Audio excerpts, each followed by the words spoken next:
अमरावतीच्या मेळघाटामध्ये जादूटोण्याच्या संशयावरनं एका 77 वर्षीय आदिवासी महिलेची गावातनं धिंड काढत तिला गावातून हाकलून देण्याची घटना घडली आहे। खुद्द गावातील पोलीस पाटलानेच या आदिवासी महिलेची धिंड काढली। या प्रकरणी 5 जणांवर गुन्हे दाखल करण्यात आलेत आणि त्यांची चौकशी करून पुढची कारवाई केली जाणार आहे। तर तक्रार दाखल करतेवेळी पोलिसांनी चालढकलपणा केल्याचं समोर आल्यास संबंधितांवरही कारवाई होणार आहे। दरम्यान महिलेला मारहाण करणाऱ्यांना लोकांना जरब बसला पाहिजे अशी मागणी आता केली जाते। तर पुरोगामी महाराष्ट्रामध्ये अशा घटना घडणं हे निंदनीय आहे।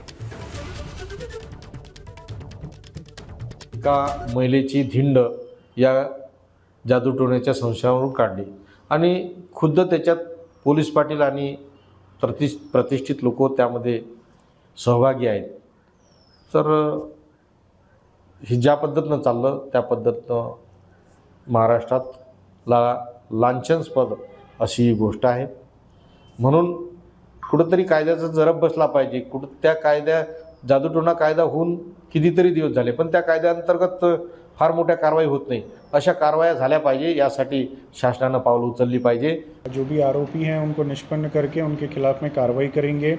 अभी तक जो है 5 आरोपियों का नाम मेंशन किया गया है, जो पुराना एफआईआर है जिसमें मारहान का सेक्शन दाखिल है। अभी तक किसी को अटक नहीं किया गया है क्योंकि वो मारहान के सेक्शन का ही एफआईआर है। एबीपी माझा, उघडा डोळे बघा नीट।